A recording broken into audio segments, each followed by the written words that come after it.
اعوذ باللہ من الشیطان الرجیم، بسم اللہ الرحمن الرحیم، نحمدہ و نصلی علی رسولہ الکریم۔ آج ہم اس ویڈیو میں یہ ڈسکس کریں گے کہ کیا حضور صلی اللہ علیہ وسلم نے اپنی امت کے لیے تجارت کرنے کو ترجیح دیا ہے یا تجارت کرنا یا جاب کرنا دونوں ہی ایک جیسی ہیں۔ لیکن بہت سارے لوگ یہ سمجھتے ہیں کہ چونکہ حضور صلی اللہ علیہ وآلہ وسلم نے جوانی کے دنوں میں تجارت کیا، تجارت سے منسلک رہے اور تجارتی قافلے لے کر وہ شام اور دوسرے ملکوں میں جایا کرتے تھے، اس لیے چونکہ کاروبار یہ تجارت سنت ہے تو اس لیے یہ ترجیح ہے۔ لیکن ایسا نہیں ہے، حضور صلی اللہ علیہ وآلہ وسلم نے کام بھی کیے ہیں۔ مثال کے طور پر میں آپ کو 579 عیسوی کے مکہ میں لے چلتا ہوں۔ ابھی حضور صلی اللہ علیہ وآلہ وسلم کی عمر مبارک 8 برس ہے، اور حضور صلی اللہ علیہ وسلم کے دادا حضرت عبد المطلب جو کہ بہت بڑے سردار ہیں مکہ کے، ان کا انتقال ہو گیا ہے۔ حضور صلی اللہ علیہ وسلم سے وہ بہت پیار کیا کرتے تھے، یہاں تک آتا ہے مورخین لکھتے ہیں کہ وہ حضور صلی اللہ علیہ وسلم کے بغیر کھانا نہیں کھاتے تھے۔ حضور صلی اللہ علیہ وسلم کی آنکھیں اشبار ہیں۔ اپنی موت سے پہلے، اپنے انتقال سے پہلے حضرت عبد المطلب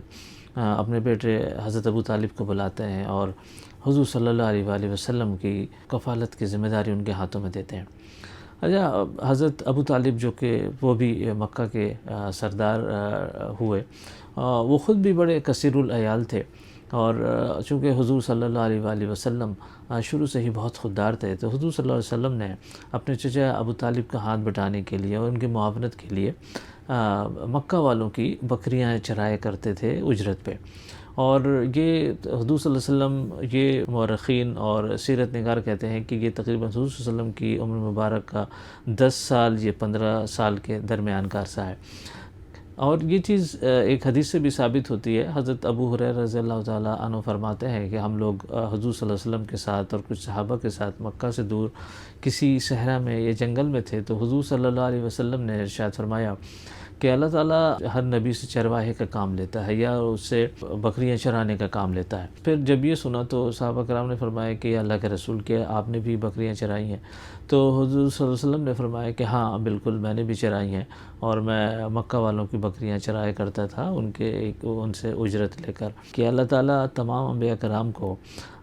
بکریاں چرانے کا کام اس لیے ان سے لیتا ہے تاکہ ان کی عملی تربیت کی جائے، تاکہ بکریاں چرانے سے صبر اور نرم دلی، قائدانہ صلاحیتیں اجاگر ہوتی ہیں، اس لیے کہ انبیاء کرام کو لوگوں کو لیڈ کرنا پڑتا ہے، لوگوں کو قائدانہ صلاحیت پرووائڈ کرنی پڑتی ہے۔ لیکن تو اس بات سے ثابت ہوتا ہے کہ حضور صلی اللہ علیہ وسلم نے نوکری بھی کی ہے، اور ایسا نہیں ہے کہ صرف جاب کرنا ہی اچھی بات ہے، بلکہ نوکری بھی کی جا سکتی ہے اور جاب بھی کی جا سکتی ہے۔ بلکہ ایک حدیث میں تو حضور صلی اللہ علیہ وسلم سے کسی نے پوچھا کہ سب سے اچھی کمائی کون سی ہے، تو حضور صلی اللہ علیہ وسلم نے فرمایا کہ سب سے اچھی کمائی وہ ہے جو انسان اپنے ہاتھوں سے کمائے یا پھر اس تجارت سے کمائے جو بڑی ایمانداری اور دیانتداری سے کی جائے۔ کہ ایک اور مثال بھی ہے حضرت موسیٰ علیہ السلام کی۔ دیکھیں، حضرت موسیٰ علیہ السلام جب فرعون کے ظلم سے تنگ آ کر مدین گئے تو وہاں پہ حضرت شعیب علیہ السلام کے ساتھ انہوں نے ایک معاہدہ کیا، اور اس معاہدے کے تحت انہوں نے شعیب علیہ السلام کی نوکری کی تقریباً 8 یا 10 سال، اور اس کے بعد اس کے عوض حضرت شعیب علیہ السلام نے اپنی ایک بیٹی کا نکاح ان سے کیا۔ تو انبیاء کرام بھی نوکریاں کرتے رہے، اس میں کوئی وہ نہیں ہے کہ نوکری یا تجارت کون سی چیز بہتر ہے اسلامک پوائنٹ آف ویو سے۔ اب ہم آتے ہیں، ایک اور چیز ہے کہ لوگ اکثر کہتے ہیں کہ جو لوگ نوکری کرتے ہیں یا ملازمت کرتے ہیں، ان کی تقدیر جو ہے یا ان کا رزق جو ہے وہ ان سے جڑ جاتا ہے جو ان کے امپلائرز ہوتے ہیں، جو ان کے باس ہوتے ہیں، جہاں وہ کام کر رہے ہوتے ہیں۔ ایسا نہیں ہے، ہر انسان کا رزق علیحدہ علیحدہ ہے، اور اللہ تعالیٰ سورہ ہود کی آیت میں فرماتے ہیں کہ زمین پر کوئی بھی ایسا جاندار نہیں جس کو رزق فراہم کرنے کی ذمہ داری اللہ تعالیٰ نے لی ہو۔ ہم جہاں بھی نوکری کر رہے ہوتے ہیں، جہاں بھی کوئی کام کر رہا ہوتا ہے، یہ ایک ذریعہ ہوتا ہے رزق کا۔ رزق پرووائڈ کرنے والا تو اللہ تعالیٰ ہوتا ہے۔ اگر کسی کی جاب ختم ہوتی ہے، کوئی ملازمت ختم ہوتی ہے، تو وہ ذریعہ ختم ہوتا ہے، اللہ تعالیٰ اس کی جگہ دوسرا ذریعہ پیدا کر دیتا ہے۔ اچھا، اب تیسرا کوشچن لوگوں کے ذہن میں آتا ہے کہ جی کیا اسلام یا حضور صلی اللہ علیہ وسلم نے کیا کہا ہے فائنینشیل انڈیپینڈنس کے بارے میں؟ آج کل بڑا امپورٹنٹ کانسیپٹ ہے، آج کل کے لوگ یا نوجوان فائنینشیلی انڈیپینڈنٹ ہونا چاہتے ہیں تاکہ فائنینشیلی انڈیپینڈنٹ ہو جائیں، اس کے بعد پھر وہ اپنی وہ چیزیں کریں جس کا انہیں پیشن ہے یا کوئی اور چیزیں کریں۔ دیکھیں، حدیث میں حضور صلی اللہ علیہ وسلم فرماتے ہیں کہ ایک فائنینشلی ساؤنڈ انسان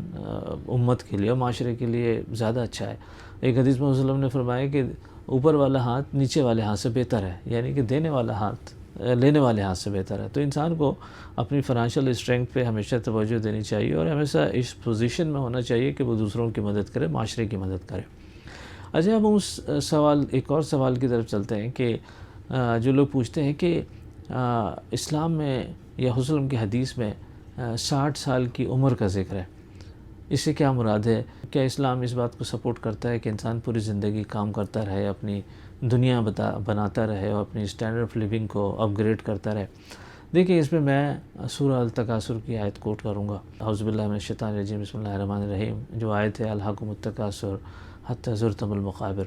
یعنی اس آیت کا مفہوم ہے کہ تم ایک دوسرے سے دولت کی دوڑ کی ہوس میں قبر تک جا پہنچے۔